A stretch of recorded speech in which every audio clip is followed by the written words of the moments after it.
So hello students, कैसे हैं आप लोग। उम्मीद है सब सही होंगे। और आज जो मैं आपके सामने एक टॉपिक लेकर आया हूं वो है आपका मैट्रिक्स, जो कि इस पूरे वीडियो में आपका कवर करने वाला हूं। मैट्रिक्स प्लस डिटर्मिनेंट, जो आपका ट्वेल्थ के लिए भी बहुत ज़्यादा इंपॉर्टेंट है, प्लस आपका जो कॉलेज बी फार्म है या ग्रेजुएशन जितने भी डिग्री कोर्सेज है वहाँ के लिए भी इंपॉर्टेंट टॉपिक है।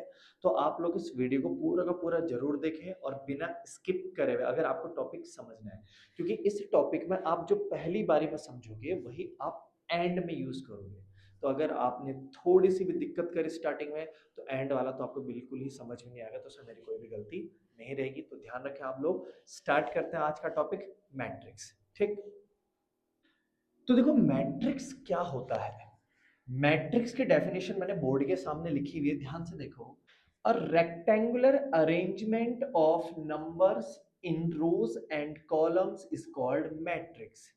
इसका मतलब जो हम संख्याएं लिखते हैं, जो हम नंबर लिखते हैं, उन नंबर्स का अगर आप रो और अगर आप कॉलम में अलग अलग तरीके से लिख रहे हो, तो जो आपको एक रिजल्ट मिलता है उसको हम क्या बोलते हैं, मैट्रिक्स बोलते हैं।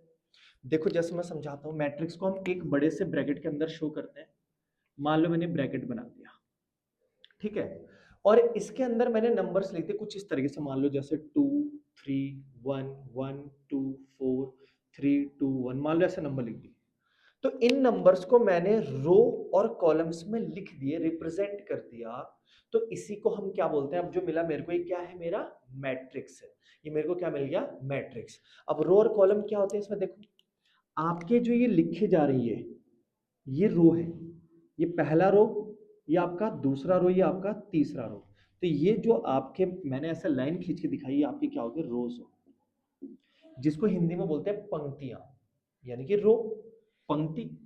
तो ये आपका पहला रो हो गया, इसको मैं R1 से रिप्रेजेंट करूंगा। ये आपका दूसरा रो हो गया, इसको मैं R2 से रिप्रेजेंट करूंगा। और ये तीसरा रो हो गया, इसको मैं R3 से रिप्रेजेंट करूंगा। वही रो आर, ठीक है। अब बात आती है कॉलम। कॉलम तो सभी को पता होगा, जैसे घरों में भी डलता है कॉलम, खंबे। तो कॉलम ये रहे, ये पहला कॉलम, तो इसको C1 नाम दे दो। ये दूसरा कॉलम, इसको C2 नाम दे दो। ये तीसरा कॉलम, इसको C3 नाम दे दो। तो ये होते हैं हमारे रो और कॉलम। तो ये तो क्या है, हमारे रो है, और ये हमारे क्या है, ये हमारे हैं कॉलम। ये हमारे क्या है, कॉलम है। ये हमारे कॉलम है, ठीक। तो ध्यान से देखें कि रो और कॉलम मैट्रिक्स में क्या होते हैं। तो आपको समझ में आ गया होगा कि रो और कॉलम के उसमें अगर हम नंबर्स को लिख रहे हैं, रिप्रेजेंट कर रहे हैं, तो हमारा क्या बन जाता है, मैट्रिक्स बन जाता है। इससे हम बहुत सारी कैलकुलेशन, अच्छी खासी कैलकुलेशन अलग अलग फील्ड में बहुत अच्छे तरीके से करते हैं। बड़ी बड़ी इक्वेशन, अगर सारी इक्वेशन एक साथ आ जाए तो हम उसको मैट्रिक्स मेथड से इजीली सॉल्व कर लेते हैं। जो सबसे इंपॉर्टेंट एप्लीकेशन है वो भी इसमें यही है, जो हम करने वाला है आगे जाके। तो बहुत सारी चीजें सीखनी है, तो ध्यान से एक एक स्टेप जरूर देखें, स्किप बिल्कुल ना करें, अभी भी बता रहा हूं मैं आपको, ठीक है। तो ये हो गया। हम इसको रिप्रेजेंट कैसे करते हैं, ये तो मैंने नंबर लिख के दिखाया। हम ऐसे शो करते हैं, देखो इसके अंदर जो नंबर लिखे जाते हैं उसको हम ऐसे करके शो करते हैं। जैसे अगर छोटे फॉर्म में बताऊं, तो इसको हम ऐसे शो करते हैं, A I और J। मैट्रिक्स को हम कैसे शो करते हैं, A I J। ए यहाँ पर क्या, आपका कोई भी एलिमेंट, कोई भी नंबर हो सकता है, कोई भी नंबर हो सकता है, ये ए। लेकिन इसमें जो आई और जे है वो क्या रिप्रेजेंट करते हैं, तो मैं बता देता हूं। इसमें जो आपका आई है और इसमें जो आपका जे है, तो आई तो रिप्रेजेंट करता है रो को, और जे रिप्रेजेंट करता है कॉलम को, ठीक। ये दो चीजें ध्यान रखना। आई रिप्रेजेंट करता है रो को और जे रिप्रेजेंट करता है कॉलम को। मतलब कौन सा एलिमेंट किस रो में और किस कॉलम में है, ये रिप्रेजेंट करता है हमारा ए के साथ जो आई जे लिखा है। क्लियर। तो आई जे मुझे ये शो कराएगा कि कौन से रो में है और कौन से कॉलम में। फॉर एग्जाम्पल, अगर मैं यहां पर पूछूं चार कहां पर है, चार यानी कि फोर कहां पर है, तो देखो ध्यान से, फोर आपका दूसरे रो में है, दूसरे रो में। और फोर कौन से कॉलम में है, देखो इसमें तो नहीं है, इसमें नहीं है, इसमें है, देखो। तो तीसरे कॉलम में है और दूसरे रो में है। तो ये जो मेरा फोर है, ये हो गया आपका ए, दूसरा रो और तीसरा कॉलम। तो A23 वाला ये नंबर आपका हो गया। तो ये आपका A23 हो गया। 2 का मतलब दूसरा रो, 3 का मतलब तीसरा कॉलम, क्योंकि AIJ होता है आपका मैट्रिक्स जो हम शो करते हैं। तो ये छोटा सा एक इंट्रो टाइप का समझ लो आप। इसके बाद मुझे आपको काफी सारी चीजें बतानी है, अगर किसी को स्क्रीनशॉट लेना तो फटाफट ले सकता है इसका। अच्छा वैसे मैं ये बता रहा था, सॉरी। तो ये A23 क्या शो करता है आपका एलिमेंट, कि किस रो और किस कॉलम में आपका एलिमेंट है ये शो करता है। ठीक है, तो हम इसको ऐसे भी तो लिख सकते हैं, जैसे पहले नंबर पे तो A11, A12, A13, मतलब समझ रहे हो, देखो पहली लाइन में लिखे मैंने सारे, तो सारे के सारे पहले रो में देखो, इसलिए पहले नंबर पर 111 है। और दूसरे नंबर पर क्या देखो 123, मतलब पहला कॉलम है, दूसरा कॉलम है, तीसरा कॉलम है, ऐसी A21, A22, A23। इसका मतलब रो कौन सा है इस बार दूसरा रो है। तो दूसरा रो चल रहा है, लेकिन कॉलम पहला, दूसरा, तीसरा। ऐसे अगर मैं तीसरे रो की बात करूं तो A3, A3, A3 ऐसे आएगा, लेकिन कॉलम इसके साथ पहला, दूसरा कॉलम और ये तीसरा कॉलम। तो ये हम मैट्रिक्स को इस तरीके से रिप्रेजेंट करते हैं। ये हमारा छोटा सा एक इंट्रो है किसका, मैट्रिक्स का, कि मैट्रिक्स में नंबर को हम रो और कॉलम में शो करते हैं, और मैट्रिक्स को हम नॉर्मली AIJ से रिप्रेजेंट करते हैं। यहाँ पर AIJ, आई और ए तो आपका एलिमेंट हो गया, कोई सा भी नंबर हो सकता है, लेकिन आई और जे क्या शो करता है, आई शो करता है कि कौन सा रो है, और जे शो करता है कि कौन सा कॉलम है। तो हमेशा याद रखें कि फर्स्ट नंबर पर हमेशा रो रहेगा और सेकंड नंबर पर हमेशा कॉलम रहेगा, ये ध्यान रखें, बस ये ध्यान रख लें, आपका काम बन जाएगा। तो ये तो हमने बता दिया। अब बात करते हैं types of matrix. Types of matrix जो बहुत ज्यादा इंपॉर्टेंट है, स्क्रीनशॉट ले लो फटाफट से। देखो, तो अब मैं बताता हूं आपको टाइप्स ऑफ मैट्रिक्स। ठीक है, बात की जाएगी टाइप्स ऑफ मैट्रिक्स की। तो इसकी बात चल रही है। तो सबसे पहले अगर हम बात करूं, तो सबसे पहले आपका आता है, यहां पर अगर मैं बात करूं तो ये आएगा आपका, सबसे पहले रो मैट्रिक्स की बात कर लेते हैं। रो मैट्रिक्स, तो सबसे पहले आपका आया रो मैट्रिक्स। फिर दूसरे नंबर पर आपका आएगा, चलो मैं एरो बना देता हूं, फिर तीसरे नंबर पर, चौथे नंबर पर, पांचवें नंबर पर, देखते हैं आगे। तो सबसे पहला आपका आएगा रो मैट्रिक्स, फिर आपका आएगा कॉलम मैट्रिक्स, कॉलम मैट्रिक्स, फिर आपका आएगा यहां पर डायगोनल मैट्रिक्स,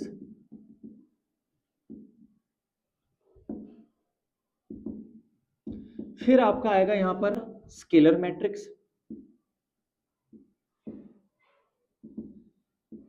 फिर आता है आपका लास्ट आइडेंटिटी मैट्रिक्स।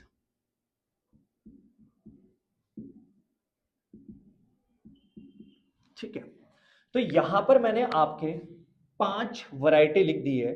तो 5 वैरायटी के हमने यहां पर क्या पढ़ने हैं, मैट्रिक्स पढ़ने हैं। ठीक है, तो सबसे पहले मैंने बोला रो मैट्रिक्स, फिर कॉलम मैट्रिक्स, फिर डायगोनल मैट्रिक्स, फिर स्केलर मैट्रिक्स, और उसके बाद आइडेंटिटी मैट्रिक्स। तो रो मैट्रिक्स में क्या होता है, जिसमें आपको केवल एक रो मिलेगा, केवल एक रो। फॉर एग्जाम्पल मैंने नंबर लिख दिया 1, 2 और 3। देखो इसमें केवल एक रो है, केवल एक रो है, तो ये रो मैट्रिक्स हो गया। कॉलम मैट्रिक्स का मतलब क्या होगा, जिसमें केवल एक कॉलम होगा, जिसमें केवल एक कॉलम, जैसे 2, 3, 5 मैंने नंबर लिख दिया, ये कॉलम मैट्रिक्स हो गया। जिसमें केवल एक कॉलम वो कॉलम मैट्रिक्स, जिसमें केवल एक रो वो रो मैट्रिक्स। फिर आता है आपका डायगोनल मैट्रिक्स।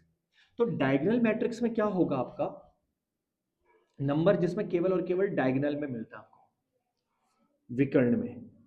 जैसे यहां पर मैं लिख देता हूं 2 0 0 0 1 0 0 0 3, मान लो मैंने लिख दिया। ये आपका डायगोनल मैट्रिक्स है। देखो ध्यान से, नंबर केवल आपको डायगोनल में मिल रहे हैं, बाकी किसी और जगह आपको कोई नंबर नहीं दिखाई दे रहा, सब जीरो है। देखो, तो डायगोनल को छोड़कर अगर सब कुछ जीरो है तो वो आपका डायगोनल मैट्रिक्स होगा। केवल डायगोनल डायगोनल आपको मिलेगा, नाम ही उसका डायगोनल है। तो केवल डायगोनल आपको मिलेगा, बाकी सारे एलिमेंट्स आपको जीरो मिलेंगे। अगले जो स्केलर मैट्रिक्स है वो भी एक तरीके से डायगोनल मैट्रिक्स ही है, सेम, बट फर्क क्या रहेगा? तो फर्क इसमें ये रहेगा कि आपका जो डायगोनल में जो नंबर मिलेंगे वो सेम मिलेंगे, इस बार डिफरेंट नहीं होंगे। जैसे इस बार देखो डिफरेंट नंबर है, यहाँ पर अगर आप 5 लिख रहे हो तो 5 0 0 0 5 0 0 0 5, या तो आप ऐसा लिखो, या 1 1 1 लिखो, 2 2 2 लिखो, 3 3 3 लिखो, -1 -2 मतलब -1 -1 -1 लिखो, -2 -2 लिखो। तो नंबर क्या रहेंगे आपके डायगोनल में? सेम नंबर रहेंगे, तो उसको हम स्केलर मैट्रिक्स कहते हैं। और आइडेंटिटी मैट्रिक्स बहुत इजी है, जिसमें आपको केवल और केवल 1 और 0 दिखाई देते हैं, लेकिन जो 1 दिखाई देगा वो आपका डायगोनल में ही होगा। ठीक है, तो 1 1 1, तो आपका 1 केवल और केवल डायगोनल में दिख रहा है, बाकी सारे नंबर 0, इसको हम कहते हैं आइडेंटिटी मैट्रिक्स। एक चीज आपको बता दूं, आपका जो मैट्रिक्स होता है इसमें कितने रो हैं और कितने कॉलम हैं, अगर इन दोनों को साथ में लिखा जाए तो ये आपका मैट्रिक्स का ऑर्डर शो करता है। फॉर एग्जाम्पल, यहां पर मैं, ये आपको समझ में आ गया होगा, इसको मैं भी साफ नहीं कर रहा हूं, ऐसे ही रहने दो। अगर मैं आपको बोलूं कि आपके सामने ये लिखा हुआ है 1 2 1 -1, तो कितने रो हैं इसमें? 2 रो, 1 2, कॉलम कितने इसमें? 2, 1 2, तो यहां पर आपके 2 रो इंटू 2 कॉलम, तो ये आपका दिखा रहा है ऑर्डर। ये आपका क्या शो कर रहा है? ऑर्डर शो कर रहा है, किसका? मैट्रिक्स का। मान लीजिए मैं एक और लिख देता हूं यहां पर 1 2 0 3 2 1, चलो ये लिख दिया मैंने, इनफ है। इसमें कितने रो दिख रहे हैं आप लोगों को? देखो ध्यान से, पहला रो, दूसरा रो, कितने रो हैं? 2, इनटू कितने कॉलम है? 1 2 3 कॉलम है, तो इसका ऑर्डर कितना हो गया आपका? 2 इंटू 3, ये ऑर्डर शो कर रहा है। और जब आप इसकी मल्टीप्लाई करके लिख दोगे, जैसे 3 2 जा 6, तो 6 का मतलब नंबर ऑफ एलिमेंट्स, मतलब अगर आप ऑर्डर की मल्टीप्लाई कर देते हो आपस में तो वो दिखाता है नंबर ऑफ एलिमेंट्स, तो आपका ये नंबर ऑफ एलिमेंट्स वो शो कर देगा। जैसे इसमें 2 2 जा 4, तो 4 एलिमेंट्स है, साफ साफ दिख रहा है। 2 3 3 जा 6, तो 6 एलिमेंट देखो, 1 2 3 4 5 6 एलिमेंट। क्लियर? तो ऑर्डर कैसे निकालते हैं मैंने ये भी आपको बता दिया, ध्यान से देखो। और अगर मैं बात करूं इन 1 2 3 इन तीनों की, एक तरीके से तीनों के तीनों ध्यान से देखो स्क्वायर मैट्रिक्स भी कहलाते हैं, इनको हम स्क्वायर मैट्रिक्स भी कहते हैं। इसको हम स्क्वायर मैट्रिक्स क्यों कह रहे हैं? क्योंकि ध्यान से देखो स्क्वायर बना रहे, जितने रो उतने कॉलम, ध्यान से देखो, 1 2 3, 3 रो, 1 2 3, 3 कॉलम, जितने रो उतने कॉलम अगर है तो वो स्क्वायर मैट्रिक्स, यानी कि number of row equal to number of column, ये होता है आपका स्क्वायर मैट्रिक्स। जितने रो उतने कॉलम, क्या होता है आपका? Square matrix. तो ये आपको थोड़ा सा और मैंने आगे का बता दिया है, ध्यान से देखें, ये आपके सामने। जैसे फॉर एग्जांपल, क्या डायगोनल मैट्रिक्स की अगर हम बात करूं तो ऐसा लिखूं कि जहां पर i इक्वल टू जे होता है, जहां पर i इक्वल टू जे होता है वहां पर तो आपको कोई सा भी एलिमेंट दिख सकता है। i इक्वल टू जे का मतलब जहां पर रो और कॉलम बराबर हो। जैसे यहां पर कौन सी पोजीशन है? ये A11, पहला रो पहला कॉलम, तो A11 पोजीशन है। ये कौन सी है? A22, दूसरा रो दूसरा कॉलम। ये कौन सी पोजीशन है? तीसरा रो तीसरा कॉलम। तो जहां पर i और j आपस में बराबर हो वहां पर आपको कोई भी एलिमेंट मिल सकता है, लेकिन जहां पर i और j बराबर नहीं है वहां पर आपको क्या मिल रहा है? जीरो। वहां पर आपको क्या मिल रहा है? जीरो। ध्यान से देखो, जैसे ये पहला रो है लेकिन कॉलम दूसरा, तो 1 2, पहला रो तीसरा कॉलम, तो 1 3, तो यहाँ पर नंबर्स आपको कितना मिल रहा है? 0 0। तो कभी कभार इस तरीके से भी पूछा जा सकता है।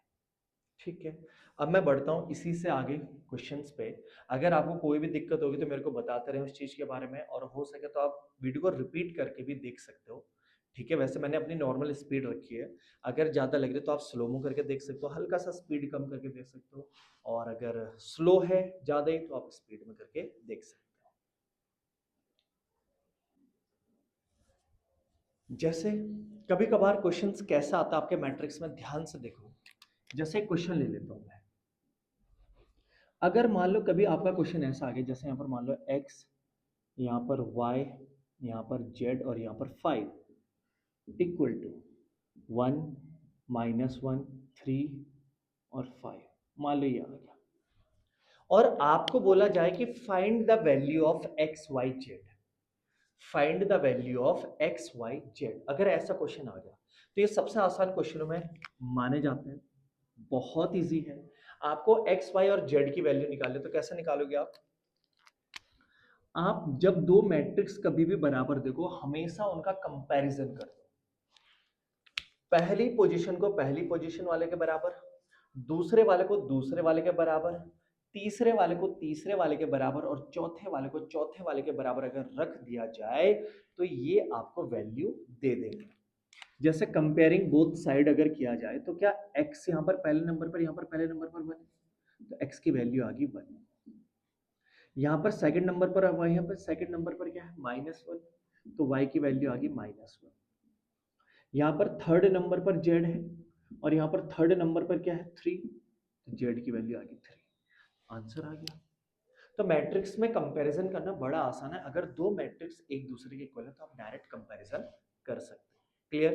तो एक तो ये आता है, और जरूरी नहीं कि ऐसा अकेले अकेले, हो सकता है इक्वेशन बन जाए, हो सकता है। तो और आगे अगर क्वेश्चन की बात की जाए तो इसमें और आते हैं आपके प्लस वाले। मान लो आपको ए मैट्रिक्स दे रखा है 2 1 5 7, और बी बराबर दे रखा, मान लो आपको 2 3 4 1।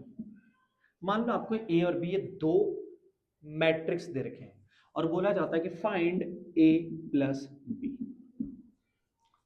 ये भी बड़ा इजी क्वेश्चन है। तो प्लस कैसे किया जाएगा, तो a plus B equal to, A की जगह a और प्लस b की जगह b। तो प्लस भी कैसे करना है, बहुत आसान है। हमेशा याद रखना, प्लस भी पहले वाले को पहले वाले के साथ, दूसरे वाले को दूसरे वाले के साथ, तीसरे वाले को तीसरे वाले के साथ, और चौथे वाले को चौथे वाले के साथ। सामान्य भाषा में कहा जाए तो जो जिसकी पोजीशन है उसको उसी पोजीशन वाले के साथ क्या कर दो, आप ऐड कर दो। तो यहां पर पहली पोजीशन पर 2, यहां पर पहली पोजीशन पर 2, 2 + 2 4, 1 + 3 4, 5 + 4 9, 7 + 1 8, आंसर। इससे इजी क्वेश्चन क्या होंगे? कहने का मतलब आपने कैसे करना है, जिस पोजीशन पर जो नंबर है अगले मैट्रिक्स में उसी पोजीशन पर दूसरा एलिमेंट जो रखा होगा उसी के साथ ऐड करना होगा। जैसे पहले मैट्रिक्स में आपका यहां पर ये रहा 5, तो दूसरे मैट्रिक्स में भी आप यहीं पर देखोगे सेम पोजीशन, तो इन दोनों को ही ऐड करोगे, बाकी किसी और को नहीं करोगे। ये होता है मैट्रिक्स में। तो जैसे मैंने आपको प्लस बताया वैसे आपने क्या करना है, माइनस भी करना है। वैसे आपने क्या करना है, सेम टू सेम माइनस भी करना है, तो आपके दोनों आंसर आ जाएंगे। तो प्लस भी और माइनस भी आपका बड़ा आसान है। चलिए, तो 2 × 2 वाला अगर मैं थोड़ा सा बड़ा ले लूं, मान लीजिए मैं थोड़ा सा बड़ा ले लेता हूं। अगर a बराबर ऐसा हो 1 2 4 5 2 1 1 3 4, मान लो ये रहा, और b इक्वल टू है मान लो 3 2 1 1 2 3 3 4 1 3, मान लो ये रहा। मुझे निकालना है a प्लस बी। अब थोड़ा सा डायरेक्ट अगर मैं आपको करके दिखाऊं, जो मैंने अभी आपको समझाया, ध्यान से देखो। क्या a और b है, जितने रो इसमें उतने रो उसमें, जितने कॉलम इसमें उतने कॉलम उसमें, ध्यान से देखो, बराबर है, दोनों ऐड कर दो। पहले वाले को पहले के साथ, दूसरे को दूसरे के साथ, तीसरे को तीसरे के साथ।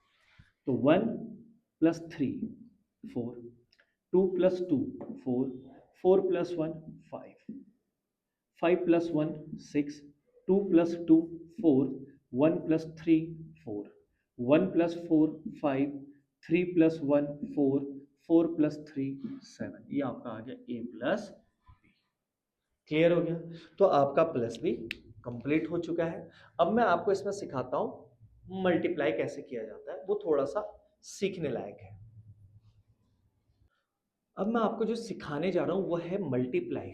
ठीक है, तो ध्यान से सीखना है, इसमें थोड़ा सा डाउट आपको रह सकता है, लेकिन आपके पास ऑप्शन है, आप वीडियो को रिपीट करके देख सकते हैं, तो ध्यान से देखो, लेकिन समझने की कोशिश पूरी की पूरी करना।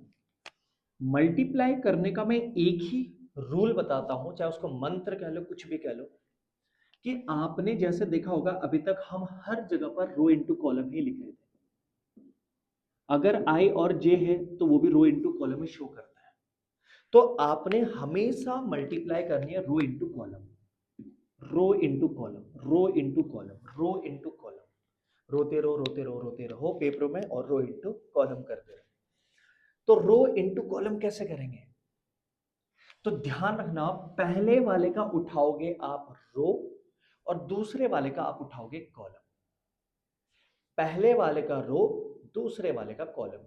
तो जैसे देखो, अब सारे रो तो एक साथ उठा नहीं सकते, तो मैं क्या करूंगा, ध्यान से देखना।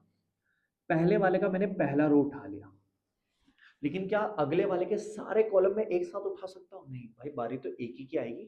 तो पहली बारी में पहले कॉलम के साथ, तो रो इंटू कॉलम हो जाएगा। मतलब रो इंटू कॉलम करना है कैसे? पहले वाले का रो, दूसरे वाले का कॉलम, पहले वाले का रो, दूसरे वाले का कॉलम, लेकिन कॉलम तीन है उसमें, फर्स्ट, सेकंड, थर्ड, तो तीनों कॉलम के साथ चलना पड़ेगा मुझे, लेकिन पहले एक बार तो चले हूं। तो रो में कितने एलिमेंट्स हैं? दो। कॉलम में भी कितने एलिमेंट्स हैं? दो। ध्यान से देखो, रो में भी दो एलिमेंट, कॉलम में भी दो एलिमेंट, तो दो दो एलिमेंट है, तो जाहिर सी बात है पहला वाला पहले के साथ निपटेगा, दूसरा वाला दूसरे के साथ निपटेगा, और दोनों को ऐड कर देंगे, क्योंकि मुझे एक ही पोजीशन पर लिखना है, क्योंकि रो कौन सा है? पहला। कॉलम कौन सा है? पहला। तो ये जो भी देगा, जितने भी नंबर देंगे, सब पहली पहली पोजीशन पर ही रहेंगे। जैसा ध्यान से देखो, रो में कितने नंबर? दो। कॉलम में कितने नंबर? दो। तो पहला वाला पहले वाले के साथ मल्टीप्लाई करेगा, तो वन इंटू वन, वन। दूसरा वाला नंबर दूसरे वाले के साथ मल्टीप्लाई करेगा, माइनस का टू इंटू टू, माइनस का फोर। होता तो प्लस था, लेकिन अब माइनस है तो माइनस ही आएगा, फोर। ऐसे ही अब पहला रो का काम खत्म। अब दूसरे वाले रो की बारी, पहला रो, दूसरा कॉलम, तो दूसरे नंबर पर उतारे जाएंगे। रो में दो नंबर, कॉलम में भी दो नंबर, सब में सेम है देखो। तो पहला वाला पहले के साथ निपटेगा, दूसरा वाला दूसरे के साथ निपटेगा, तो one into two, two, minus two into three, minus six. दूसरे रो का काम खत्म, हटा दो। फिर अब थर्ड रो की, कॉलम की बारी, लेकिन रो अभी तक वही है, क्यों? क्योंकि कॉलम अभी तक पूरी यूज हुई नहीं। तो कितने नंबर? दो। कितने नंबर? दो। तो फर्स्ट वाले की मल्टीप्लाई फर्स्ट वाले के साथ, तो one into three, three, minus two into one, minus two. अब मेरा पहले रो का काम कंप्लीटली खत्म, क्योंकि सारे कॉलम उसने कवर कर लिए। अब मेरी बारी है दूसरे रो की। ऐसे ही आप जितने भी रो होंगे सबका ऐसे ही करोगे आप। दूसरे रो की बारी, तो पहला वाला पहले के साथ, दूसरा वाला, क्योंकि इसमें भी दो नंबर है, और पहले कॉलम के साथ। अब शुरुआत से फिर वही, पहले पहला कॉलम, फिर दूसरा कॉलम, फिर तीसरा कॉलम। पहले में दो नंबर, पहले में भी दो नंबर, तो two into one, two, three into two, six, कुछ नहीं है तो प्लस लगाएंगे। फिर वही रो, सेकंड कॉलम, दो दो नंबर है दोनों में, तो फर्स्ट फर्स्ट के साथ, सेकंड वाला सेकंड के साथ, तो two into two, four, three into three, nine. फिर थर्ड कॉलम के साथ, तो two into three, six, three into one, three. तो ये आपका आ चुका है माइनस का थ्री, माइनस का फोर, वन, और एट, 13 और 9। ये आपका आंसर आ चुका है। और हमने क्या लिया देखो, पहले वाले का रो और दूसरे वाले का कॉलम। तो इसकी अगर मैं ऑर्डर की बात करूं, तो देखो दो रो दो कॉलम, तो टू इंटू टू है इसका ऑर्डर। इसका ऑर्डर कितना था? इसमें दो रो है, तीन कॉलम है, तो टू इंटू थ्री। लेकिन हमने क्या लिया, पहले वाले का रो, दूसरे वाले का कॉलम, तो 2 into 3 लिया हमने। तो ध्यान से देखो इसकी ऑर्डर 2 into 3 होगा, देखो 2 रो 3 कॉलम, तो 2 into 3 वाला हमारा आंसर है। क्लियर? तो मैंने मल्टीप्लाई आपको एक एग्जांपल देके सिखा दिया। अब मैं इससे थोड़ा सा एक काम करता हूँ, बड़ा वाला ले लेता हूँ, एक लास्ट में अपनी तरफ से कराता हूँ आपको सिखाने के लिए। ये वन शॉट बना रहा हूँ, तो इसमें आप ऐसा मत सोचना आपकी बहुत सारे क्वेश्चन कराए जाएंगे, तो आपको सिखाने के पर्पज से मैं ये वन शॉट बना रहा हूँ। तो आप इसको बार बार देख के सीख सकते हो, अपने अकॉर्डिंग नंबर लेके ट्राई कर सकते हो, प्रैक्टिस कर सकते हो। Practice makes maths perfect. Okay,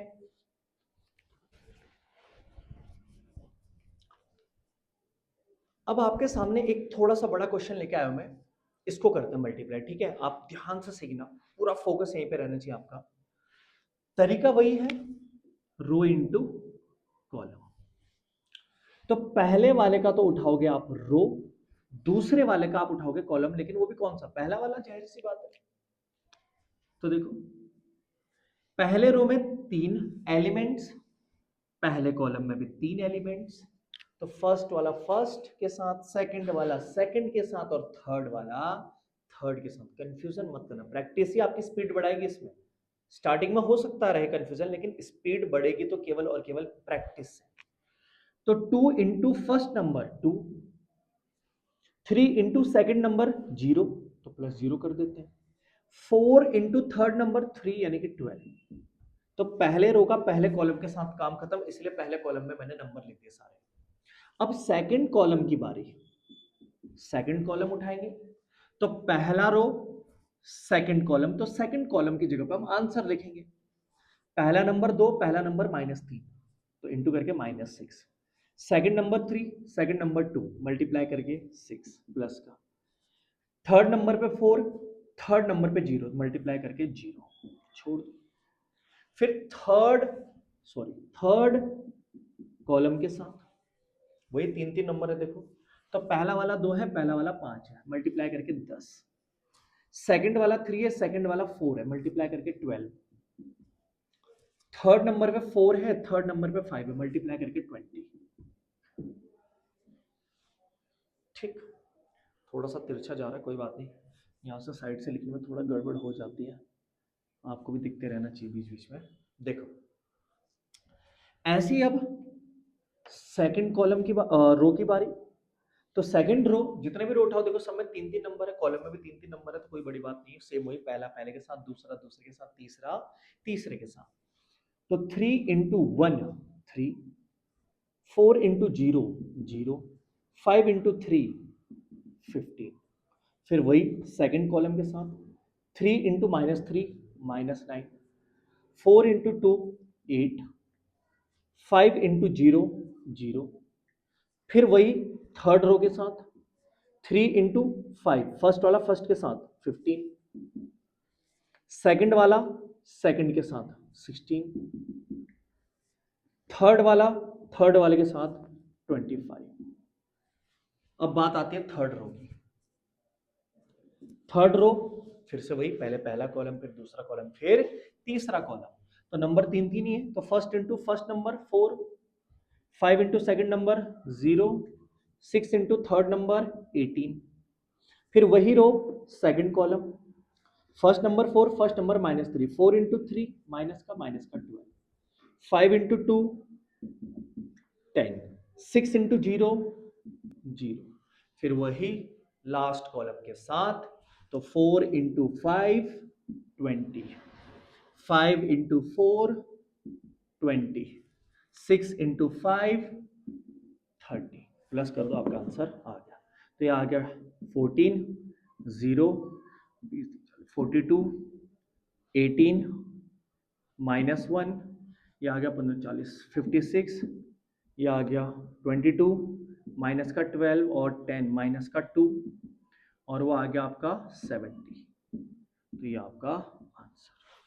ठीक है, तो ये आपका मल्टीप्लाई एक बड़े स्तर पे मैंने करा दिया। तो इसी तरीके से आप कितना भी बड़ा क्वेश्चन आ जाए आप आराम से कर सकते हो।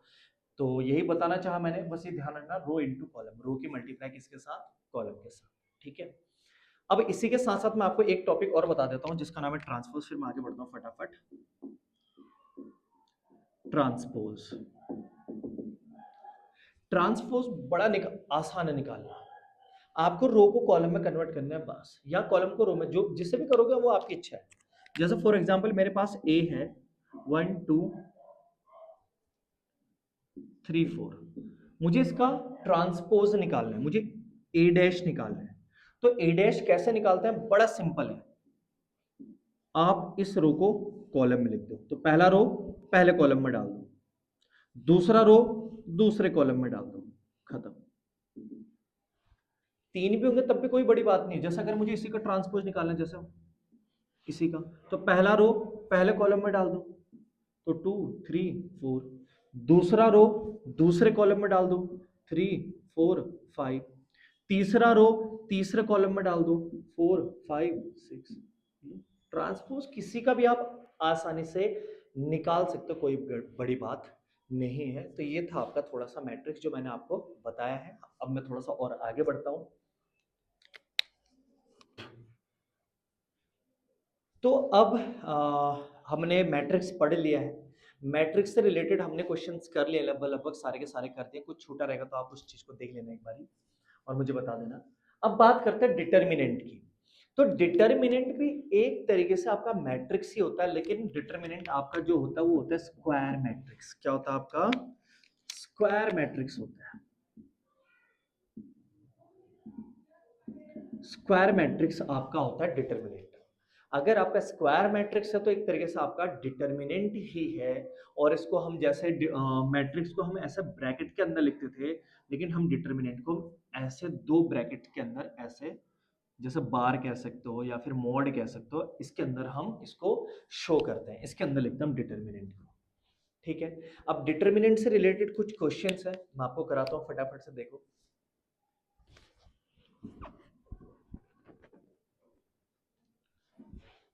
जैसे मान लो मेरे पास एक मैट्रिक्स है 1 या 3 2 1 1।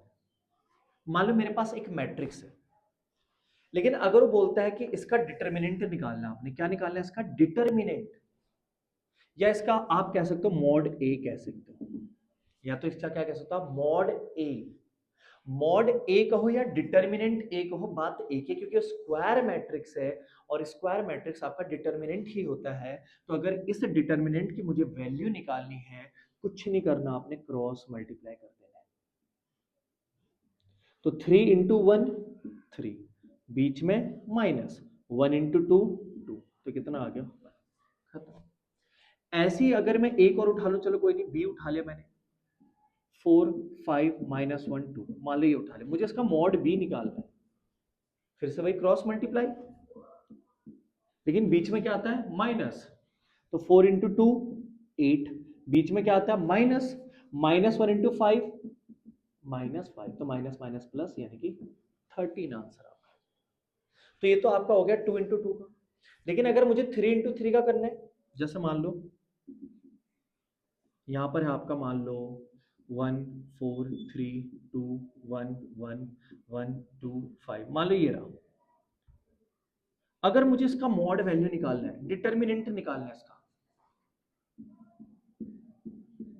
तो कैसे निकालेंगे? ध्यान से सीखना, सबसे बड़ा वाला यही है। अगर मैं पहले वाले को उठाऊं, उसमें तो क्या था? 4 ही नंबर थे, इजीली कर लिया हमने। अब अगर मैं पहले वाले को उठाता हूं 1, तो 1 को उठाने के बाद जहां जहां 1, मतलब जिस लाइन में आपको ये 1 दिखेगा वो लाइन आप बंद कर दो। तो जैसे रास्ता ये वाला बंद कर दिया, इसमें आ रहा है पहले रो में और पहले कॉलम में, बंद कर दिया। ध्यान से देखो नंबर क्या बच रहा है आपके सामने, 1 1 2 5, एज इट इज उतार दो, 1 1 2 5। बीच में आता है माइनस, ये आपका प्लस, ये आपका माइनस और ये आपका प्लस, ये रहेगा। ध्यान से बीच में आपने ध्यान रखना है माइनस आएगा। अब माइनस आने के बाद जब मैंने 4 उठाया, फिर मैंने मॉड लगा दिया। अब 4 जिस जिस लाइन में आ रहा है उसको बंद कर दो आप। तो 4 बीच वाली लाइन में भी आ रहा है, 4 ऊपर वाली लाइन में भी आ रहा है। क्या क्या बच रखा है देखो ध्यान से। तो आपका बचा है 2 1 1 5, 2 1 1 5। फिर लास्ट नंबर आपका आता है 3, तो प्लस का 3 हम लेंगे। तो 3 ध्यान से देखो, 3 पहले रो में भी आ रहा है आपका और थर्ड कॉलम में भी आ रहा है, तो बंद कर दो रास्तों को। क्या बचा? 2 1 1 2, 2 1 1 2, ये आपका बच गया। तो कहने का मतलब आपने पहले इसको सही तरीके से फॉर्मेट में लिखना जरूरी है। आपने कहीं ना कहीं फिजिक्स में वेक्टर में पढ़ा होगा, मॉड वैल्यू, हम वेक्टर में भी ऐसे निकालते थे। या सॉरी, मॉड वैल्यू नहीं, क्रॉस प्रोडक्ट, ए क्रॉस बी, तो हम ऐसे निकालते थे, ऊपर आई जे के लिखते थे, फिर एक बार आई जे और के लिया, फिर उसके अकॉर्डिंग उसको हम सॉल्व करते थे। तो आप पहला नंबर उठाओ, बाहर रखो, बाकी उसको बंद करके जो नंबर बच रखेगा उनको नोट कर लो। फिर दूसरा नंबर उठाओ, उसको बंद कर दो, और जो जो बच रखे हैं उनको आप नोट कर लो। फिर थर्ड नंबर उठाओ, बंद करो, जो जो बच रखे हैं उनको लिख दो, नॉर्मल लिख दो। अब आपके सामने 2 इंटू 2 का मैट्रिक्स तैयार है, 2 इंटू 2 का। तो उसमें तो आपको पता ही, मैंने ऊपर बता रखा, क्या करते हैं, क्रॉस मल्टीप्लाई। तो 1 1 into 5 5, minus 2 into 1 2, minus 4, 2 into 5 10, minus 1 into 1 1, plus 3, 2 into 2 4, minus 1 into 1 1। तो कितना आ जाएगा, 5 minus 2 3, 3 into 1 3, 10 minus 1 9, 9 into 4 36, 4 minus 1 3, 3 minus 3 into 3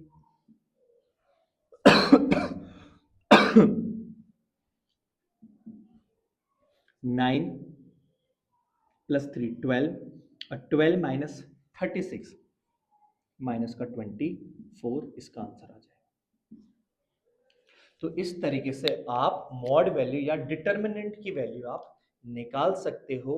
तो ये रहा हमारा स्टार्टिंग का डिटर्मिनेंट। ओके, तो आप इसका फटाफट से स्क्रीनशॉट ले लो।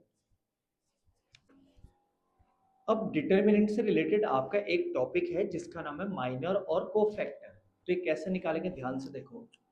अगर मेरे सामने कोई डिटर्मिनेंट है, मान लो ये है मेरे सामने 2 1 1 3, मान लो मेरा कोई सामने डिटर्मिनेंट है, ठीक है।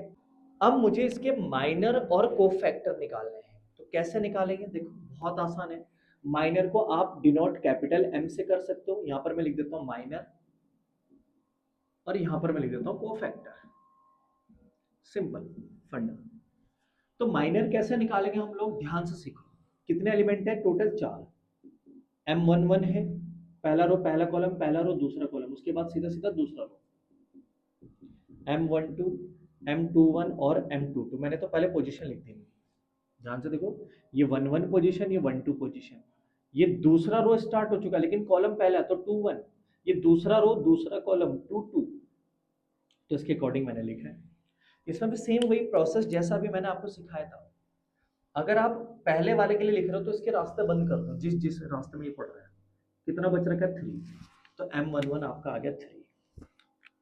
फिर M12 की बारी आएगी तो मतलब 1, तो 1 को बंद कर दो, क्या बचा, 1। फिर उसके बाद 2 1, इसकी बारी है तो इसको बंद कर दो, तो क्या बचा, 1।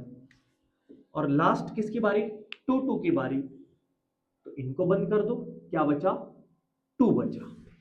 तो ये तो आपके आगे माइनर, क्या आ गया आपकी, माइनर।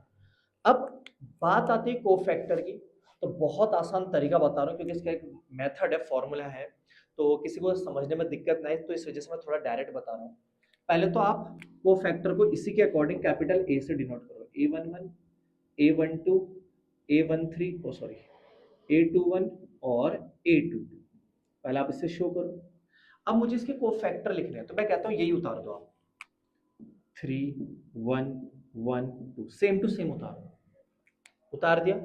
अब ध्यान से देखो, यहाँ पर ये 1 1 पोजीशन है, 1 2 पोजीशन है, 2 1 पोजीशन है, 2 2 पोजीशन है। तो मैं आपको यही सजेशन दूंगा कि आप I प्लस जे करो। ये जो A के साथ 1 1 1 2 2 1 2 2, ये क्या होते हैं, I और J। तो I प्लस जे अगर आपका इवन आया तो आप कर दोगे नो चेंज, माइनस है तो माइनस ही रहने दोगे, प्लस है तो प्लस ही रहने दोगे, कोई भी चेंज नहीं होगा। लेकिन अगर I प्लस जे आपका क्या आया, ऑड आया, ऑड आया, जैसे ऑड का मतलब 3 5 7 9 11 इस टाइप, और इवन का मतलब क्या होता है, 2 4 6 8 10 12 इस टाइप के नंबर होते हैं, ठीक है। तो अगर आपका ऑड आ रहा है तो ऑड आने से क्या होगा, आपका प्लस का माइनस हो जाएगा और माइनस वाला प्लस हो जाएगा, ये चेंज आ जाएगा। अगर आई प्लस जे इवन आ रहा है तो कोई भी चेंज नहीं होगा, प्लस का तो आंसर प्लस का ही रहेगा, माइनस का तो माइनस का ही रहेगा। लेकिन अगर आई प्लस जे आपका क्या आ रहा है, ऑड, मतलब 3 5 7 9 11 ऐसे नंबर आ रहे हैं, तो प्लस का माइनस, माइनस का प्लस हो जाएगा। तो यहाँ देखो 1 + 1 2, नो चेंज। 1 + 2 3, तो चेंज होगा। तो प्लस का 1 है तो क्या हो जाएगा, माइनस का 2 + 1 3, विषम है यानी कि ऑड नंबर है, तो प्लस का आंसर माइनस का हो जाएगा। 2 + 2 4, इवन है तो नो चेंज। तो इस तरीके से आपका ये आंसर निकलेगा। ये 2 × 2 के लिए था, ये छोटा डिटर्मिनेंट था, छोटा 2 × 2 का मैट्रिक्स। अब अगर मैं लिखूं 3 × 3, वही तो मेन है समझना। तो ध्यान से देखो, जैसा अभी 3 × 3 का आ चुका है, अगर मैं इसको माइनस का और कोफैक्टर निकालू, ध्यान से देखो, अगर मैं इसके माइनर और कोफैक्टर निकालू तो ध्यान से देखो कैसे निकालते हैं। माइनर वही M11, देखो 3 रो है और 3 कॉलम है, तो जैसे 1 1 पोजीशन, ये 1 2 पोजीशन, ये 1 3 पोजीशन, ये 2 2 1 position, 2 2 position, 2 3 3 1 position, 3 2 position, 3 3 position. तो M12 M13 तीन ही रो है, फिर कॉलम दूसरा स्टार्ट होगा M21 M22 M23, फिर स्टार्ट होगा थर्ड रो 31 33 32 और 33, ये स्टार्ट हो जाएगा। यहाँ पर आपका आएगा A11 A12 A13 A21 A22 A23 A31 A32 A33। अब मुझे खाली नंबर निकालने हैं, तो ध्यान से देखो, अब मुझे 1 1 निकालना, तो 1 1 निकाला तो ये रहा 1 1 पहली पोजीशन, इसको बंद करेंगे, हटा देता हूं मैं इसको। अगर इसको मैं बंद कर दूं, अभी ध्यान से देखा होगा, जिसके लिए मुझे आंसर निकालना है उसको हम बंद कर दे रहे हैं, तो जो नंबर बचा वही मेरा आंसर। लेकिन अगर मैं इसको बंद करूं तो नंबर तो इतने सारे बच रहे हैं। तो ध्यान है आपको, जब 4 डिजिट बचते हैं, 4 एलिमेंट बचते हैं, हम क्रॉस मल्टीप्लाई करके सॉल्व करते हैं। तो 5 2 जा 10, बीच में क्या आता है, माइनस, क्या आता है बीच में, माइनस, और 1 × -1 तो -1 है, तो माइनस माइनस प्लस हो जाएगा।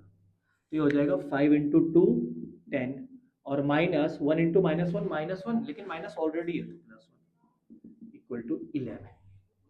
ऐसे हम जीरो वाले के लिए करें तो जीरो वाले को बंद कर देते हैं, ये तो बंद होगा ही होगा, ये भी बंद होगा, तो क्या बचा देखो ध्यान से, 3 0 -1 2, क्रॉस मल्टीप्लाई, 3 × 2 6, 0 × 1 0, तो 6 - 0 यानी कि 6। फिर थर्ड नंबर की बारी, देखो क्या बच रहे हैं, 3 5 0 1, तो 3 × 1 3, 0 × 5 0, 3 - 0 यानी कि 3। तो पहले वाले का काम इस तरीके से खत्म। अब मैं फटाफट से कर रहा हूँ, आप लोगों को मैंने पहले सिखाया है, लेकिन पहले वाले में हम नंबर साथ लेके चलते थे, पीछे देख सकते हो आप। अब मुझे इसको लेके चलना है, तो इसको बंद करूंगा, तो देखो ये वाला रास्ता बंद इसका, और ये वाला रास्ता बंद, ये बचे 0 × 2 0, 1 × 4 4, 0 - 4 यानी कि -4। फिर बीच वाले की बारी है, 5 वाले की, तो 5 वाला बीच में तो आ ही रहा है, और बीच दोनों बीच में आ रहा है बंद, 1 4 0 2, तो 1 × 2 2, 0 × 4 0, तो 2 - 0 यानी कि 2। फिर किसकी बारी, -1 वाले की, बंद कर देंगे इसको, 1 × 1 1, 0 × 0 0, 1 - 0 = 1। फिर 3 1 की बारी, इसकी बंद कर देंगे, तो 0 × -1 0, 5 × 4 20, 0 - 20 यानी कि माइनस का 20। फिर इसकी बारी, बंद कर देंगे, तो 1 × -1 -1, 3 × 4 12, -13। फिर लास्ट वाले की बारी, तो 1 × 5 5, 3 × 0 0, 5 - 0 यानी कि 5। इस कैलकुलेशन पे अभी ज़्यादा ध्यान मत देना, क्योंकि मैं ऑलरेडी पहले आराम से सिखा चुका हूँ, तो पहले उसको सीख के आए, फिर इस चीज़ को अप्लाई करें। तो क्या आएगा ये 11, सेम टू सेम उतार दो, 6 3 -4 2 1,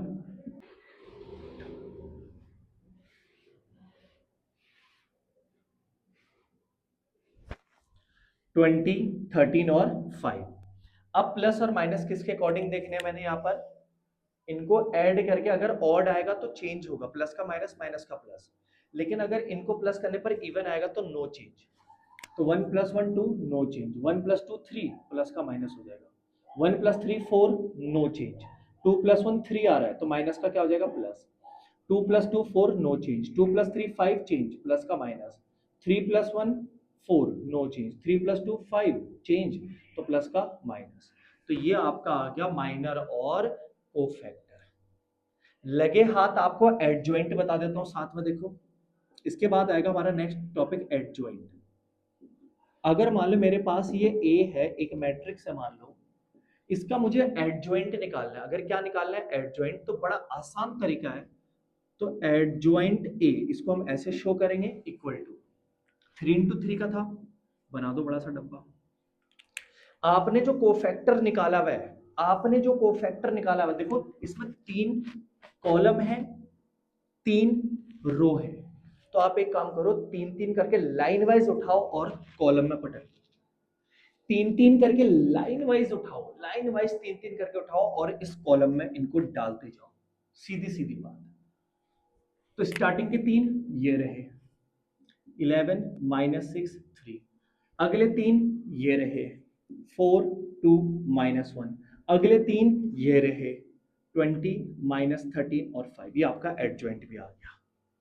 तो ये था एडजॉइंट निकालने का तरीका, जो मैंने आपको माइनर और कोफैक्टर में ही क्लियर करा दिया। ओके, लेकिन अगर 2 × 2 का अगर सीखना है शॉर्टकट तरीके से, वो भी फटाफट से बता देता हूं। देखो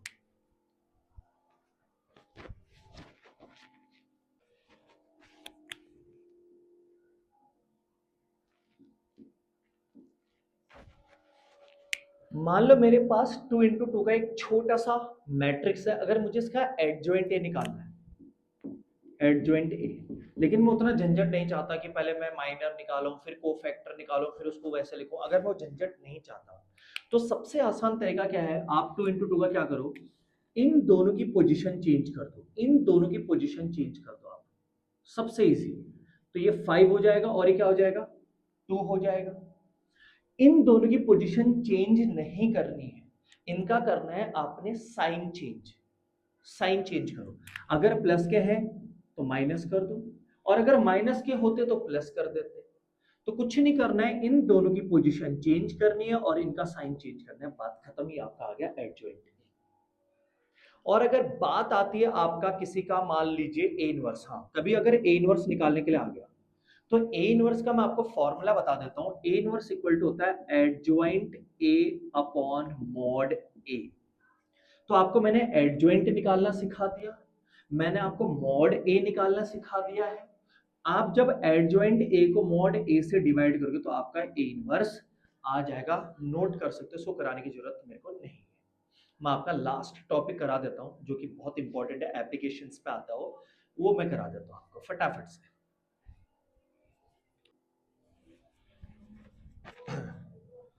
मान लो मेरे पास ये 3 लीनियर इक्वेशंस है और इसको मुझे करना है मैट्रिक्स मेथड से। किससे करना है ये, मैट्रिक्स मेथड से। तो ये 12th के लिए भी बहुत ज्यादा इंपॉर्टेंट है और आपका जो बी फार्म वाले हैं उनके लिए भी इंपॉर्टेंट टॉपिक है।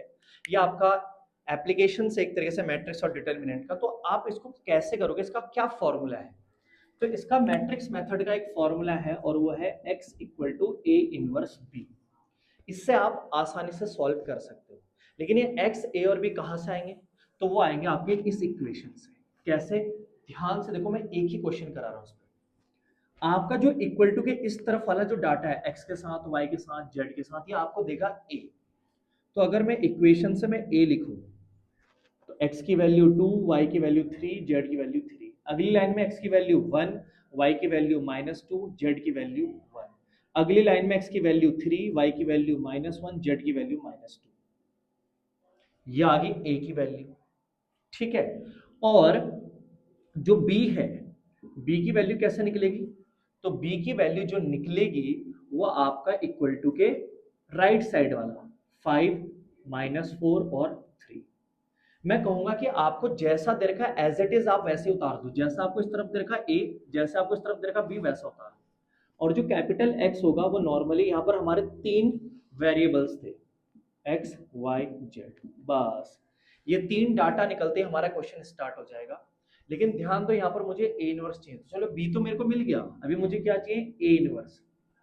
तो ए इनवर्स के लिए मुझे क्या चाहिए, यहाँ पर आपका मॉड ए, याद है थोड़ी देर पहले फॉर्मूला लिखाया था, ए इनवर्स बराबर क्या होगा, adjoint A upon mod A. तो यहाँ पर मैं एडजॉइंट ए और मॉड ए की वैल्यू डायरेक्ट लिख रहा हूं, क्योंकि मैंने थोड़ी देर पहले अभी आपको सिखाया कि एडजॉइंट ए कैसे निकालते हैं, मॉड वैल्यू कैसे निकालते हैं, और ये वीडियो ज्यादा लंबी ना हो इस वजह से मैं इसका डायरेक्ट लिख रहा हूँ, क्योंकि मैंने अभी जस्ट इसी से पहले आपको सिखाया है। ठीक है, तो ध्यान से देखो। तो देखो मैंने यहाँ पर मॉड और एडजॉइंट ए की डायरेक्ट वैल्यू लिख ली है, आप निकाल सकते हो इस चीज को। अब मैं इस फॉर्मूले में रखता हूँ, तो x equal to A inverse B से, या बाई x equal to inverse B. तो x की वैल्यू x y और z equal to A inverse की वैल्यू निकाल देता हूँ यहाँ पर। ए इनवर्स बराबर क्या होता है, adjoint A upon mod A. तो एडजॉइंट ए की वैल्यू तो ये रही 5 3 9, 5 माइनस का 13 1, 5 11 और माइनस का 7 डिवाइडेड बाय 40। तो उसको ऐसे लिखा करते हैं, ये आ गया आपका ए इनवर्स, रख देते हैं। तो 1 अपॉन 40, यह आ गया आपका 5 3 9, 5 माइनस का 13 1, और ये हो गया 5 11 और माइनस 7 इंटू बी। बी की वैल्यू कितनी है, 5 माइनस का 4 और 3। तो अगर मैं मल्टीप्लाई करूं, चलो यहीं पे लिख देता हूं मैं, X Y Z equal to, अगर मैं मल्टीप्लाई करूं तो 1/40 ऐसे रख देता हूं मैं, पहला रो पहला कॉलम। और ध्यान से देखो मल्टीप्लाई करने के लिए केवल और केवल मेरे पास कॉलम एक ही, रो 3 है, तो तीनों रो की मल्टीप्लाई पहले कॉलम के साथ, तो आपको आंसर पहले ही कॉलम में मिलेगा सब कुछ। First row into first column, तो 5 इंटू 5 25, 3 इंटू 4 -12, 9 इंटू 3 27। फिर अगला रो 5 इंटू 5 25, माइनस 13 इंटू 4 प्लस का 64, 1 इंटू 3 3। फिर last row 5 into 5 25, 11 into 4 minus का 44, और माइनस का 7 इंटू 3 माइनस का 21। ये इंटू करके आ गया। अब और सॉल्व करें, अगर डिटेलिंग करें इसकी, तो 1/40 प्लस करो 25 और 27 कितना हो गया 52, और 52 माइनस 12 40, 25 प्लस 3 28, और 28 प्लस 60, गलत तो नहीं कर दिया मैंने इसको, 25 52, सॉरी यहाँ पर सॉरी 52 आएगा। 25 प्लस 3 28 प्लस 52 80, 25 माइनस 21 4, और 4 माइनस का 44 माइनस का 40। जब आप डिवाइड करोगे तो ये आ जाएगा आपका 1 2 -1। तो ये किसकी वैल्यू आई, आई आपकी एक्स वाई और जेड इक्वल टू क्या आया आपका 1 2 -1। कंपैरिजन करोगे तो x equal to 1, y equal to 2 और z इक्वल टू -1। तो इस तरीके से हम इन इक्वेशंस को सॉल्व किया करते हैं मैट्रिक्स मेथड से। तो आप लोग ध्यान से देखें, कुछ बड़ा क्वेश्चन नहीं है, आपको इक्वेशंस दी जाएंगी, आपको जो इक्वेशंस आपको दे रखी हैं इनमें से आप ए की वैल्यू आप निकालोगे, एज इट इज जैसे लिखे वैसे उतार दो, बी भी आप जैसा लिखा है वैसे का वैसे उतार दो, बी सेम टू सेम, और एक्स तो एक्स वाई जेड होगा। फॉर्मूला होता है x equal to A inverse B. A inverse मैंने आपको निकालना सिखा दिया है, adjoint A upon mod A. तो आप मॉड ए यहाँ पर निकाल रखा है मैंने, एडजॉइंट ए डायरेक्ट लिख रखा है, आप निकाल सकते हो, सिखा रखा है। तो आप फॉर्मूले में रखोगे, मल्टीप्लाई भी मैंने आज आपको सिखाया था इसी वीडियो में, और मल्टीप्लाई करके डिवाइड करके कंपैरिजन करके एक्स वाई जेड आ जाएगा। तो ये आपका बी फार्म वालों का जो है यूनिट सेकंड है, जो मैंने पूरा का पूरा कवर कर दिया है, मैट्रिक्स और डिटर्मिनेंट वाला जो आपका पूरा टॉपिक था वो कवर हो चुका है। ठीक है, तो ये वन शॉट आपका कंप्लीट हो चुका है। अब फटाफट से देखता हूँ नेक्स्ट टॉपिक आपका कौन सा रहता है, तब तक के लिए थैंक यू क्लास। और इसको ज़्यादा से ज़्यादा अपने दोस्तों को भेजते रहे ताकि वो भी पढ़ सके, एग्जाम टाइम आने वाला, आपके एग्जाम्स आने वाले हैं, तो सब इस चीज़ को अच्छे से पढ़ें। Thank you class.